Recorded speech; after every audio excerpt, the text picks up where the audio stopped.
नमस्कार दोस्तों, मेरा नाम है अमन शुक्ला और एक बार फिर लेकर हाजिर हुआ हूँ एक डरावनी कहानी। तो दोस्तों, कैसे हैं आप लोग? आई होप कि सब कुछ बढ़िया ही चल रहा हो। आज जो मैं आपके लिए कहानी लेकर आया हूँ उसको सुनने के बाद आपका कभी ऑफिस में ओवर टाइम करने का मन नहीं करेगा। खैर, पहले मैं आपको इस कहानी के बारे में बताता हूँ कि कहानी प्रवीण जी की है, जो कि चेन्नई में आईटी सेक्टर में जॉब करते हैं। ये वेब डेवलपर का जॉब करते हैं। आपने वेब डेवलपर के बारे में तो सुन ही रखा होगा। काफ़ी लोगों का सपना भी होगा ये बनने का, लेकिन इसमें काफ़ी कड़ी मेहनत लगती है। एक तरीके से मेरे हिसाब से कहा जाए तो भाई साहब, बहुत बड़ी चीज़ है वेब डेवलपर बनना, क्योंकि मैंने भी आईटी सेक्टर में पढ़ाई की है, जॉब की है और समझ सकता हूँ कि इसमें कितनी मेहनत लगती है। मुझे शुरू से पता था कि मैं नहीं बन सकता, इसलिए मैंने ट्राई भी नहीं किया। तो चलिए आते हैं अपनी कहानी पर। ये तो प्रवीण जी के बारे में मैंने बता दिया। प्रवीण जी की शादी को अभी 1 साल हुआ है। इनकी वाइफ का नाम है तेजस्विनी, ठीक है। और जैसा कि आप लोगों को पता है कि चेन्नई में जो बारिश होती है उसका कुछ अनुमान नहीं लगाया जा सकता। वहाँ बड़े बड़े तूफान भी आते हैं। तो ऐसी ही एक तूफानी रात थी। प्रवीण जी के ऑफिस का नाम मैं आपको नहीं बता सकता, तो अपन उसको XYZ ऑफिस ही बोल देते हैं। प्रवीण जी अपने ऑफिस में एक दिन ऐसे ही काम करते करते करते करते उनको काफ़ी समय लग जाता है, ठीक है।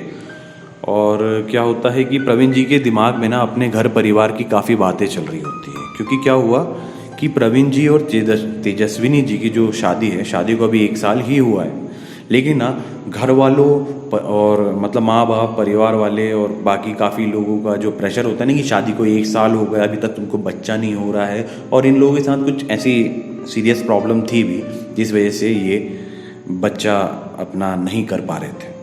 कुछ सीरियस इश्यूज थे जिन पर काम चल रहा था। ऐसा नहीं है कि उनको कभी बेबी होगा ही नहीं, होगा। लेकिन अब ये जो प्रोसेस होता है ना अपने ट्रीटमेंट का, है ना, उस बीच में इंसान को स्ट्रेस फ्री रहना चाहिए। लेकिन ना कई बार ना जो समाज वाले और कई बार ना चाहते हुए भी परिवार वाले भी जो प्रेशर डालते हैं, जिसकी वजह से दिमाग में काफ़ी उलझनें चलती है।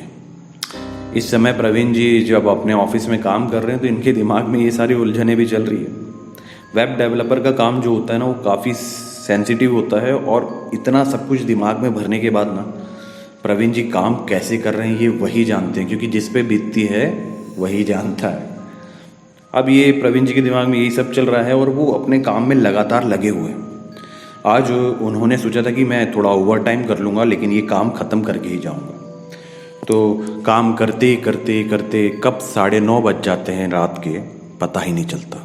इनके सारे ऑफिस के कलीग्स जा चुके हैं और जो ऑफिस बॉय होता है, जो ऑफिस का पूरा काम निपटा के अपना ऑफिस बंद करके निकलता है, तो उसी समय ऑफिस बॉय जो होता है वो ऑफिस में एंटर करता है कि, और प्रवीण जी से बोलते हैं कि सर आपको काफ़ी लेट हो गया है, ऑफिस बंद होने का टाइम हो गया है।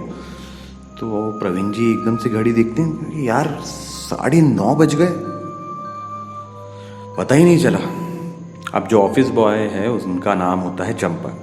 तो प्रवीण जी बोलते हैं कि चंपक जी, अच्छा हुआ आप आ गए, वरना मैं रात भर यहीं बैठा रहता।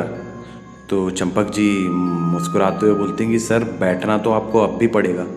तो प्रवीण जी बोलते क्यों, क्या हुआ? सर नीचे का हाल, अगर आप मौसम का हाल देखेंगे ना तो मेरा तो यही मानना है कि आपको आज यहीं रुक जाना चाहिए। प्रवीण जी एकदम से चौंक जाते हैं, क्या बात कर रहे हो चंपक भाई, चलो देख कर आते हैं। अरे सर बोले मैं देख कर आ रहा हूँ, आप भी देख लीजिए।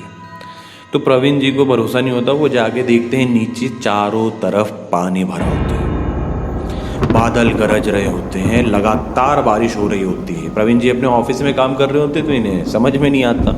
इनके कलीग्स टाइम पे निकल जाते हैं तो ये अपने अपने घर पहुंच जाते हैं। लेकिन प्रवीण जी की किस्मत थोड़ी यहाँ खराब रही। प्रवीण जी को टेंशन हो जाती है कि भैया घर पर मेरी बीवी तेजस अकेली है। ये अपनी वाइफ को प्यार से तेजस बोलते हैं।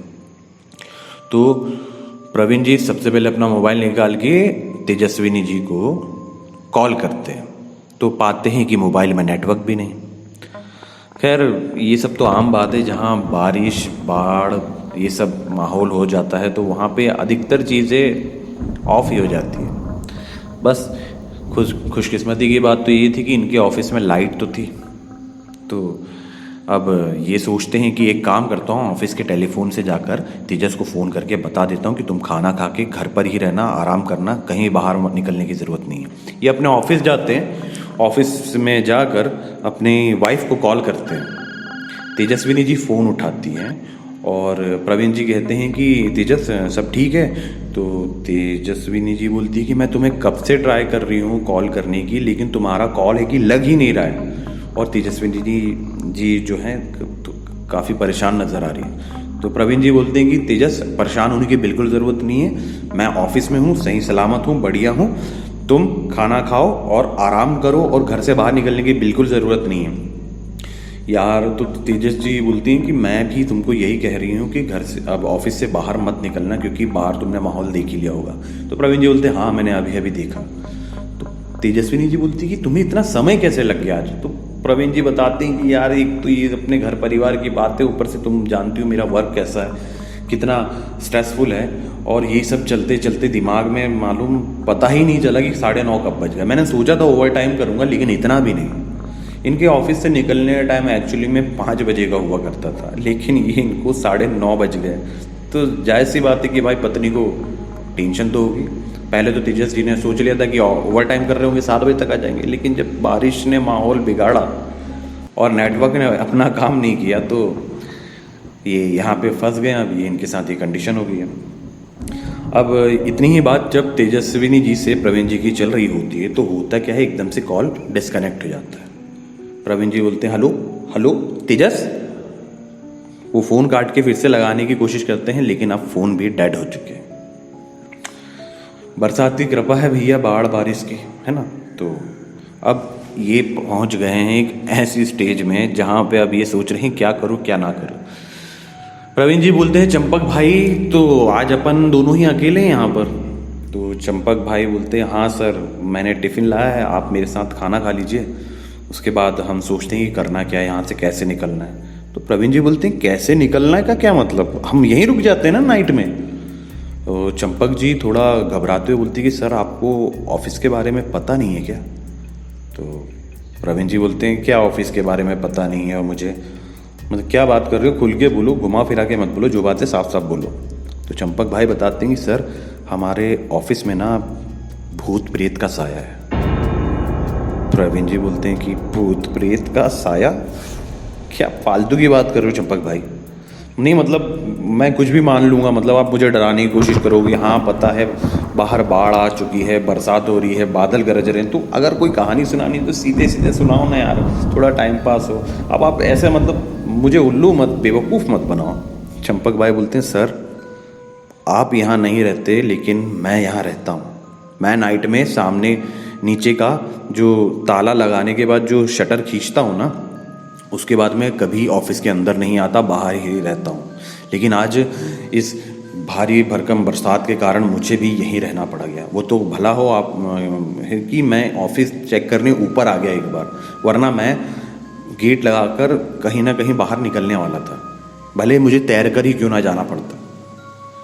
चंपक भैया की ये बातें सुन के ना प्रवीण जी सोचते कि यार मामला थोड़ा सीरियस है। प्रवीण जी बोलते हैं चंपक भाई ऐसा क्या देखा आपने जो आप वाकई में आप सच बोल रहे हो ना?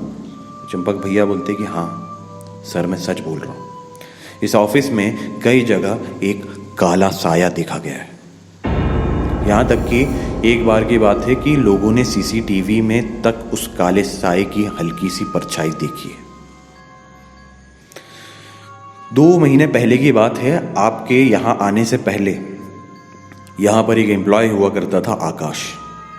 आकाश को देर रात तक काम करने की आदत थी। वो काफ़ी मेहनती एम्प्लॉय था और वो लाइफ में जल्दी आगे बढ़ना चाहता था। सक्सेस उसको मतलब उसके सर पे एक जुनून था कि नहीं मुझे बेस्ट एम्प्लॉय ही रहना है और अपनी लाइफ में आगे बढ़ते जाना है। ऐसे ही मैंने कई बार आकाश सर से कहा, चंपक भाई बता रहे हैं आकाश भाई के बारे में, है ना, 2 महीने पहले की जो पूरा कहानी, कंफ्यूज मत होना आप, है ना। तो चंपक भाई बताते हैं कि मैंने आकाश सर से भी कई बार कहा कि सर आप देर रात तक के ऑफिस में मत रुका कीजिए, आप आराम किया कीजिए, पर मैंने कभी आकाश सर से ये बात डिस्कस नहीं की कि यहाँ पे कैसी हरकतें होती हैं। ऐसे ही एक बार आकाश सर बोलते हैं कि चंपक भाई एक काम करना, अगर आपको जाना हो तो आप सामने से शटर लॉक कर देना, मैं रात भर ऑफिस में ही रुकूंगा, मुझे बहुत ज़्यादा काम है। तो चंपक जो भैया हैं इनके दिमाग में आया तो कि एक बार आकाश सर को इस बारे में बता दूं कि इस ऑफिस में कैसी कैसी घटनाएं होती हैं। लेकिन पता नहीं क्यों चंपक भाई बताते ही नहीं हैं। उन्हें ऐसा लगता है कि शायद ये मेरा मजाक उड़ाएंगे, मुझे गांव से आया हुआ समझेंगे, लेकिन यही सब जो इनके दिमाग में चलता है तो ये आकाश भाई को चंपक भाई भैया बताते नहीं हैं। अब आकाश सर चंपक भाई को देखते हैं कि चंपक भाई किस सोच में गुम हो गए, ताला लगा देना और टेंशन मत लेना, मैं ऑफिस में हूँ, कुछ कहना चाहते हो आप? तब भी चाहते तो चंपक भाई बता सकते थे, लेकिन चंपक भाई ने उन्हें बताया नहीं, जिस बात का अफसोस आज भी चंपक भाई को है। चंपक भाई जो ऑफिस बॉय है ना वो। तो प्रवीण पूछता है तो फिर क्या हुआ चंपक भैया, मतलब आकाश के साथ क्या हुआ ऐसा जो आप मुझे ये सब बता रहे हैं? दूसरे दिन की बात बताते हैं चंपक भाई कि दूसरे दिन सर जब मैंने ऑफिस खोला और मैं ऊपर ऑफिस पे पहुंचा ऑफिस की साफ़ सफाई करवाने के लिए, तो मैंने देखा कि आकाश ने आत्महत्या कर ली है। ये देखकर पहले तो मैं वहाँ से डर कर चीखते चिल्लाते हुए भागा, और फिर बाद में पुलिस आई, सारा सीसीटीवी फुटेज जो है चेक किया गया, लेकिन इसमें साफ साफ बस यही दिख रहा था कि आकाश सर अपना काम करते करते उठे, उन्होंने ऑफिस के पास जो फायर वाला जो एक वो रहता ना जिससे पानी वानी फेंकते हैं, उस टाइप का कुछ था, तो उससे पंखे पे फंदा लगाया और आत्महत्या कर ली। प्रवीण ये बात सुन के हैरान हो जाते कि तो ऐसा क्या हो गया, मतलब जैसा तुम बता रहे हो कि आकाश काफ़ी ज़्यादा मेहनती लड़का है, अपनी लाइफ में सक्सेसफुल बनना चाहता है, बहुत कुछ करना चाहता है, वो इंसान आखिर आत्महत्या क्यों करेगा? चंपक भैया बोलते हैं सर वही तो बात है, किसी को आकाश की आत्महत्या का कोई रीज़न ही नहीं मिला। वो एक अच्छे परिवार से था, उसके माँ बाप भी काफ़ी अमीर थे, आकाश भी अपने बल पर कुछ बनना चाहता था, कुछ करना चाहता था, लेकिन क्या से क्या हो गया सर। काश मैं उस दिन आकाश सर को वहाँ रुकने नहीं देता।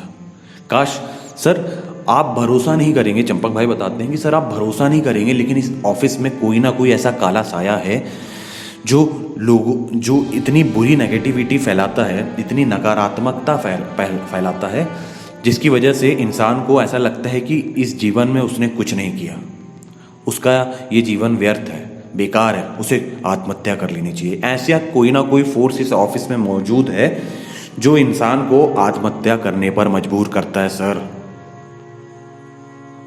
अब प्रवीण जी जो हैं ये बात सुन के एकदम शांत पड़ गए, ठंडा हो गया एकदम दिमाग, कुछ काम नहीं कर रहा है। एक तो वैसे ही घर परिवार का मैंने बताया ना आपको, बच्चा नहीं हो रहा, उस चीज़ को लेके जो परिवार वाले और समाज वालों को ज़्यादा टेंशन होती है वैसे तो, है ना। पहले लड़का जब जवान हो जाए तो उसकी जॉब की टेंशन होती है घर वालों से ज़्यादा समाज वालों को, उसके बाद जब लड़का जॉब करने लग जाए तो भी समाज वालों को उसकी शादी का टेंशन होता है, शादी हो जाए तो फिर बच्चों का, मतलब समाज ने ठेका लेके रखा है कि हमें किसी ना किसी के पीछे पड़ते रहना है, भले ही खुद के घर में अंधेरा हो लेकिन दिया लेके सारे संसार को उजाले से भर देंगे, ऐसा इनका सोचना है। खैर मैं किसी को बोलने वाला क्या होता हूँ, ये तो आप और मैं और हम सब जानते ही हैं कि किसके साथ क्या क्या परिस्थिति होती है और किस वजह से होती है। तो इस मैटर पे ज़्यादा बात करता रहूँगा तो पूरा दिन निकल जाएगा, तो माफ़ कीजिएगा मैंने अगर आपका समय ख़राब किया होगा तो इधर आते हैं कि अब प्रवीण भाई का दिमाग एकदम ठंडा है, एकदम सुन्न पड़ चुका है। घर परिवार वालों की सब मैटर अलग चल ही रहा था, काम करते करते रात के 9:30 बज गए, बीवी अकेली है ऑफिस में, उसका ऑफिस में नहीं फ्लैट में, उसका अलग टेंशन कि तेजस कैसी होगी, क्या कर रही होगी, मौसम अलग ख़राब हुआ पड़ा है, और ऊपर से चंपक भैया ने अब बता दी ये खतरनाक बात, डरावनी बात। तो चंपक भैया प्रवीण सर को थोड़ा हिलाते बोलते हैं सर क्या हुआ, आप कहाँ खो गए?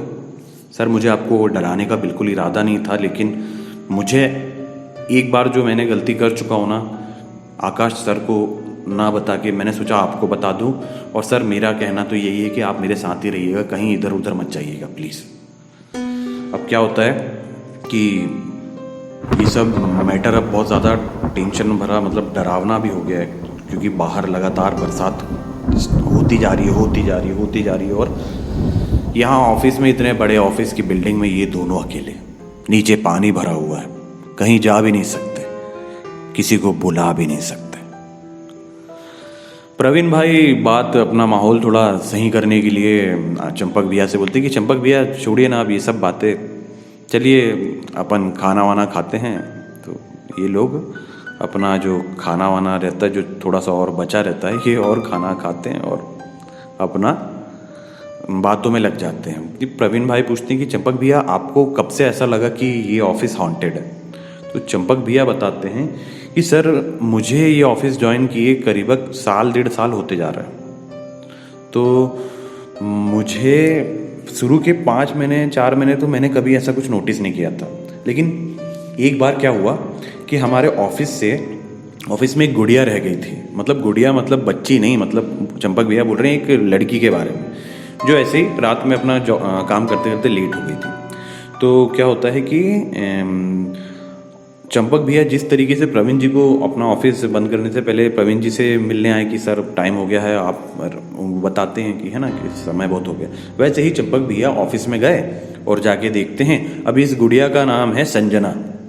तो चंपक भैया जाते हैं ऑफिस में, देखते हैं कि संजना बेटा आप इतने टाइम तक क्यों रुके हो, आपको घर जाना चाहिए। उस समय ऐसी बरसात और साथ कुछ नहीं हो रही थी। तो संजना बोलती कि हाँ भैया आज बहुत लेट हो गया, मैंने कैब बुक करी है, आती होगी।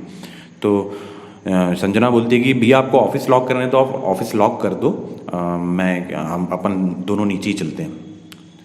चंपक भैया बोलते हैं चलिए अच्छी बात है। अब ऑफिस लॉक होता है, नीचे आते हैं ये, मतलब ऑफिस लॉक करके अपना सीढ़ियों से नीचे उतरते रहते हैं, क्योंकि उस समय इनकी जो लिफ्ट का काम चल रहा होता है कुछ, और इनका जो ऑफिस है 4थे माले पे होता है। तो ये लोग लिफ्ट सीढ़ियों से उतरते रहते हैं। जैसे ही पहली सीढ़ी का हिस्सा ये लोग उतर के पार करते हैं, संजना को याद आता है कि ऑफिस में उसका बैग तो वहीं रह गया। मतलब वो एक छोटा सा पर्स रखती थी और एक बैग रखती थी जिसमें उसका लैपटॉप वगैरह होता था। तो संजना बोलती भैया, चंपक भैया ऑफिस खोलना पड़ेगा। तो चंपक भैया बोलते क्यों, क्या हुआ गुड़िया? चंपक भैया लड़कियों को गुड़िया ही बोलते हैं, ठीक है, कन्फ्यूज़ मत होना। तो संजना बताती है कि भैया मेरा बैग रह गया, उसमें लैपटॉप वगैरह सब है, तो वो तो लेना ज़रूरी है। अब भैया चंपक भैया बोलते थे एक काम करो कि आप चाबी ले जाओ, अपना ऑफिस खोल के अपना बैग उठा के लॉक करके चाबी मुझे ही दे देना जब तक कि मैं नीचे जाता हूँ। ठीक है भैया। अब संजना चंपक भैया से चाबी लेकर जाती है और जैसे ही वो ताला वाला खुल के अंदर जाके अपना बैग उठाने रहती है, संजना की एक जोरदार चीख आती है। चंपक भैया अभी भी सीढ़ियों पर ही धीरे धीरे नीचे उतर रहे थे। चंपक भैया को संजना की जो जोरदार चीख रहती है ना, उसकी आवाज़ आती है। चंपक भैया एकदम से चौंकते हैं और उस संजना की चीख सुन के फिर से उल्टे कदम दौड़ना चालू करते हैं ऑफिस की तरफ। ऑफिस पहुंचते हैं, ऑफिस का गेट खुला रहता है। चंपक भैया जाके देखते हैं तो संजना एक कोने में डरी सहमी हुई बैठी हुई है। चंपक भैया बोलते हैं संजना गुड़िया क्या हो गया? तो जैसे ही संजना चंपक भैया को देखती है, वो चंपक भैया के पास आके उनके पीछे छुप जाती है। चंपक भैया बोलते गुड़िया क्या हो, क्या गया तेरे को? कोई चोर है क्या अंदर? तो संजना बोलती भैया भैया यहाँ से प्लीज़ ले चलो, प्लीज़ भैया मेरे को यहाँ बहुत डर लग रहा है। चंपक भैया संजना को शांत करते हैं, बोलते हैं गुड़िया अपना बैग, वो गुड़िया संजना का बैग उठाते, ऑफिस लॉक करते हैं और संजना को सही सलामत नीचे ऑफिस के नीचे बाहर तक लेकर आते हैं। पानी वानी पिलाते हैं संजना को और पूछते हैं कि बेटा हो क्या गया था? तो वहाँ पे संजना बताती है कि भैया जैसे ही मैंने ऑफिस का गेट खोला और अपनी जो जहाँ पे बैठ के मैं काम करती हूँ उस अपनी कुर्सी की तरफ मैं गई, तो मैंने देखा कि वहाँ पे कोई लड़की बैठी है और मेरे सिस्टम पे कुछ काम कर रही है। मैंने पूछा कि हे हेलो हो कौन तुम? और ये ऑफिस टाइमिंग ओवर हो चुकी है, मैं भी जा रही हूँ, ये लॉक लग जाएगा, क्या कर रही हो यहाँ पे मेरी जगह पे बैठ के? तो वो जो लड़की है वो पलट कर देखती है संजना की तरफ और संजना देखती है कि वो हूबहू लड़की संजना की हमशक्ल है और एक बहुत ही डरावनी हंसी हंसती है। ये भैया अब ये जो हुआ है एक तो बिल्कुल फिल्मी सीक्वेंस टाइप का लग रहा है, लेकिन अगर ऐसा वाकई में आपके भी साथ होना तो आपके भी रोंगटे खड़े हो जाएंगे, सांस तक लेना मुश्किल हो जाएगा, जैसा कि संजना के साथ भी हुआ। संजना डर के चीखी और तभी चंपक भैया आ गए और भैया ने आके देखा तो भैया के पीछे जब ये छुप के देख रही थी उसी कुर्सी की तरफ तो उसे वहाँ पर संजना की हमशक्ल जो लड़की थी वो तो नहीं दिखी, पर एक काला साया दिखा। चंपक भैया जाते हैं, अब संजना का बैग उठाते हैं। चंपक भैया बोलते हैं जब मैं बैग तुम्हारा उठा रहा था तब भी वहीं था। संजना बोलती हाँ भैया, पर पता नहीं आपको क्यों नहीं दिखा वो। चंपक भैया के सामने पहली बार ये बात आई थी, जो ये मैटर था पहली बार आया था। चंपक भैया संजना को शांत करवाते हैं और जब उसकी कैब आ जाती है तो उसमें बैठाल के उसे घर भिजवा देते हैं। 2 दिन बाद चंपक भैया को पता चलता है कि संजना ने रिज़ाइन दे दिया है और वो अपने गांव घर वापस जा चुकी है। अब जो ये रात का इंसिडेंट होता है ये ऑफिस में किसी को नहीं पता रहता है सिवाय चंपक भैया के। उसके बाद काफ़ी बार ऐसा होता है कि चंपक भैया जब भी अपना ऑफिस लॉक करते हैं तो उन्हें कई बार शटर के पास, कई बार ऐसा होता है कि वो गेट अपना ऑफिस बंद करके जब वापस नीचे की ओर आते रहते हैं तो अब तो खैर लिफ्ट से ही होगी तो लिफ्ट से ही आते हैं वो, लेकिन सीढ़ियों से कई बार इसलिए उतरना पड़ता है कि हर फ्लोर पे नज़र चली जाए। तो कभी कभार वो लिफ्ट का यूज़ करते थे, बाकी उनका जो काम था वो ईमानदारी से करते थे। ऐसे ही भैया अब चंपक भैया और बताते प्रवीण सर को कि ऐसे ही प्रवीण सर कई बार मैंने उस काले, मतलब उस रात तो संजना के सामने मैंने उस काले साए को नहीं देखा था, लेकिन उसके बाद मैंने लगभग 10 से 12 बार उस काले साए को अपनी आंखों के सामने देख चुका हूँ। कभी सीढ़ियों पर तो कभी गैलरी में, कभी किसी फ्लोर में तो कभी लिफ्ट में। इसी कारण सर मैंने आपको ये बात बताई। और उसके बाद आकाश सर का जो हादसा हुआ वो अलग। मुझे ऑफिस के कई बड़े लोगों ने मना करके रखा था कि इस ऑफिस के बारे में जो भी अफवाहें उड़ती है बाहर भूत प्रेत को लेकर तुम हमारे एम्प्लॉयज़ को मत बताना, वरना यहाँ कोई काम करने को राज़ी नहीं होगा। इसलिए मैंने यही सोचकर आकाश सर से ये बात नहीं कही थी, क्योंकि वो बहुत मेहनती थे। ऑफिस में सारा का सारा जो मेन फोकस होता था ना उन्हीं के काम पर होता था। लेकिन सर देखिए किस्मत का खेला, मैंने उन्हें बताया नहीं और उसी रात उन्होंने आत्महत्या कर ली।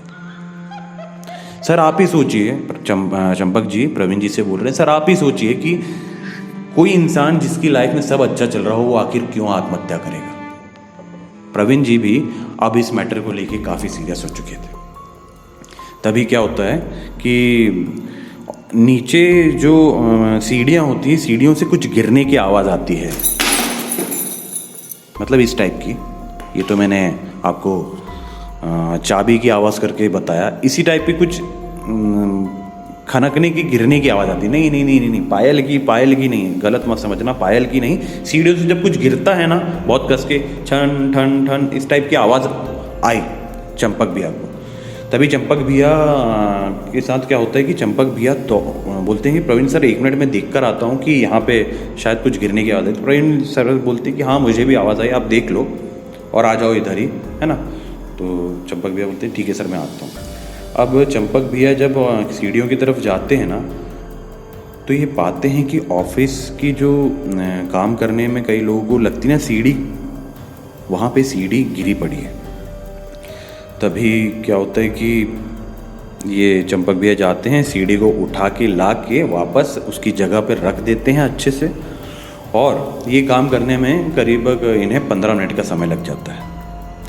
ये अपना काम निपटा कर जैसे ही वापस आते हैं अपने ऑफिस की तरफ तो देखते हैं कि जो प्रवीण है ऑफिस की जो खिड़की है ना, खिड़की खोल के खिड़की के पास खड़ा हुआ है। बहुत बुरी तरीके से जो बरसात का पानी है प्रवीण के ऊपर लग रहा है, बादल गरज रहे हैं। लेकिन जब चंपक भैया प्रवीण जी को देखते हैं तो वो नॉर्मली आके बोलते हैं अरे प्रवीण भैया वहाँ पे क्या कर रहे हो, बरसात से बचने के लिए ऑफिस में रुके हो और आप भीग रहे हो। तो प्रवीण अपनी तरफ से कोई रिप्लाई नहीं देता। चंपक भैया बोलते हैं प्रवीण भैया, प्रवीण सर। अब चंपक भैया को भी थोड़ा अजीब लगता है कि यार इस इंसान को क्या हो गया, अभी 10 मिनट पहले तो मैं अच्छे खासी बातें कर रहा था। तभी ये देखते हैं कि प्रवीण जी खिड़की से बाहर कूदने की कोशिश करते हैं, लेकिन चंपक भैया दौड़ के जाके उनका हाथ पकड़ के उन्हें रोकते हैं। और जैसे ही प्रवीण पलट के पीछे देखता है तो चंपक भैया भी उन्हें देख के डर जाते हैं कि सर आप होश में तो हैं? सर आप क्या कर रहे हो? Sir sir. जैसे ही चंपक भैया बहुत कस के सर चिल्लाते हैं, प्रवीण जी को एकदम से होश आता है। प्रवीण जी बोलते हैं क्या हुआ? चंपक भैया क्या हो गया? और मैं गीला कैसे हो गया? प्रवीण सर चंपक भैया का चेहरा देखकर समझ चुके थे कि उनके, जब इंसान डर जाता है तो डर के मारे लोग बताते नहीं कि चेहरा पीला पड़ जाता है, झूठ नहीं है। किसी ने वाकई जब ऐसा कुछ सामना किया होगा ना तो उसका चेहरा देख लेना, समझ में आ जाएगा कि चेहरा कैसा हो जाता है। प्रवीण सर देखकर चंपक भैया का चेहरा देखकर समझ चुके थे कि उन्होंने कुछ ऐसा किया है जो उन्होंने नहीं करना चाहिए था। अब चंपक भैया बोलते हैं सर आप ठीक तो हैं?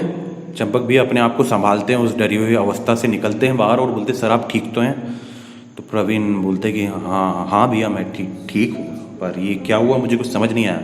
सबसे पहले तो चंपक भैया जाते हैं खिड़की बंद करते हैं, प्रवीण सर को ले जाकर वहाँ पे बैठालते शांति से। प्रवीण अपने गीले कपड़ों को देखते हुए बोलता है कि आखिर हुआ क्या?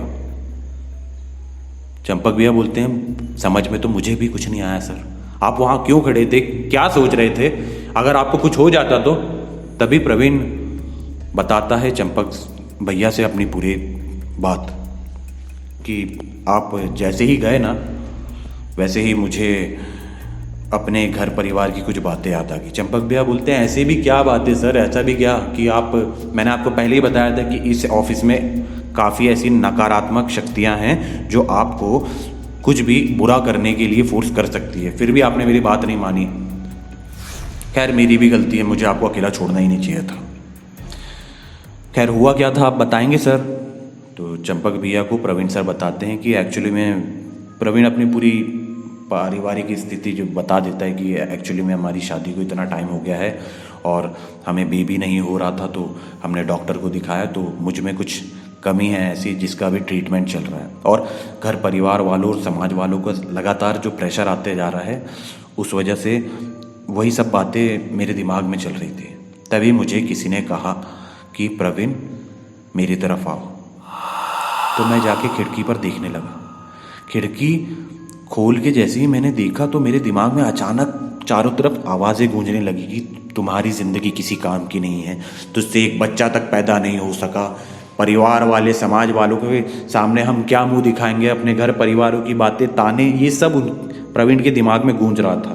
प्रवीण ने सोचा कि ये सब झेलने से अच्छा मैं आत्महत्या ही कर लेता हूँ, और प्रवीण उसी सोच में वहाँ खड़ा हुआ था और उसे चंपक भैया को बताया प्रवीण ने कि आपने मुझे आवाज़ दी होगी, मुझे कुछ सुनाई नहीं दे रहा था, जब आपने बहुत कस के चिल्लाया तब मुझे ऐसा लगा कि हाँ किसी की आवाज़ आई और तब मैं पलटा। अगर आप मुझे सही समय पर होश में नहीं लाते तो शायद आज मैं भी सुसाइड कर चुका होता। अब भैया जब ये इतना बड़ा हादसा एक होते होते टल गया और अब सुबह के 4:30-5 बज रहे थे। टाइम तो बताना मैं भूल ही गया आपको, इतनी सारी जो बातें कर ली ना आपसे, और इसी कहानी जो चंपक भैया प्रवीण सर को बताते रहते ना पूरे ऑफिस के हालात के बारे में, तो यही सब बीतते टाइम बज जाते सुबह के 4:30-5 बज जाते। और अब